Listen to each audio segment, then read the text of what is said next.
আসসালামু আলাইকুম।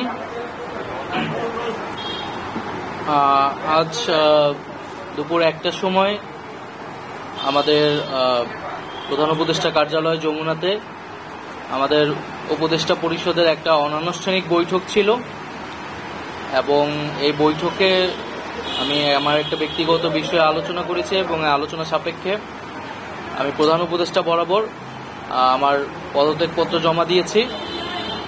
আমার যেই দুইটি মন্ত্রণালয় ছিল, তথ্য ও সম্প্রচার এবং ডাক, টেলিযোগাযোগ এবং তথ্য প্রযুক্তি, দুইটি মন্ত্রণালয়ের দায়িত্ব থেকে আমি ইস্তফা দিয়েছি। এছাড়াও এই জুলাই ফাউন্ডেশন, জুলাই শহীদ স্মৃতি ফাউন্ডেশন সহ সরকারের যেই সকল কমিটিতে আমি ছিলাম, এই সকল কমিটি থেকে আমি একই সাথে ইস্তফা আমার হচ্ছে। তো মূলত একটি গণ অভ্যুত্থানের প্রেক্ষিতে 8ই আগস্ট আমরা গণ অভ্যুত্থানের প্রতিনিধি হিসেবে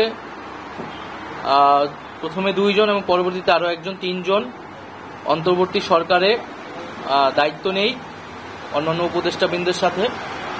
তখন দেশের জাতীয় নিরাপত্তা এবং গণ অভ্যুত্থানের আকাঙ্ক্ষা বাস্তবায়নের লক্ষ্যে আমাদের সেই সময় দায়িত্ব গ্রহণ করাটা আমাদের কাছে মনে হয়েছিল যৌক্তিক।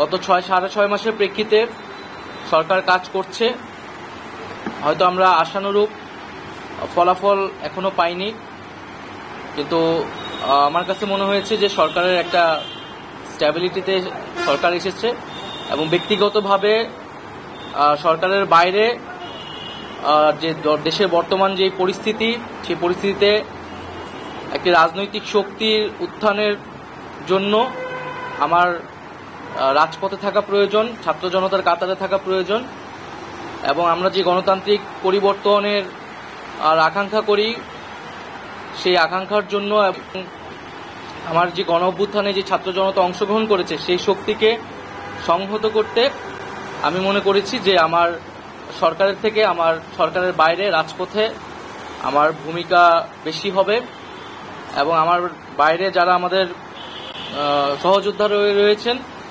তারাও এটি চান এবং সেই প্রেক্ষিতে আমি মূলত আজকে পদত্যাগপত্রটা জমা দিয়েছি। তো গত 6 মাসে আমি আমার জায়গা থেকে চেষ্টা করেছি কাজ করে যাওয়ার। 2টি মন্ত্রণালয়ের বাইরেও অনেক অতিরিক্ত দায়িত্ব আমাদের পালন করতে হয়েছে। আমরা চেষ্টা করেছি এবং মন্ত্রণালয়গুলোতেও আমরা কিছু কাজ করেছি। সেই কাজের ফলাফল হয়তো সামনে জনগণ পাবে। 6 মাস খুবই কম সময়, তারপরও আমি হয়তো চেষ্টা করেছি, আমার কাজ আর ফলাফল সেটা জনগণ মূল্যায়ন করবে। তো আজকে থেকে মূলত আমি সরকারের আর কোনো দায়িত্বে নেই, এটি মূলত বলার জন্য আপনাদেরকে আজকে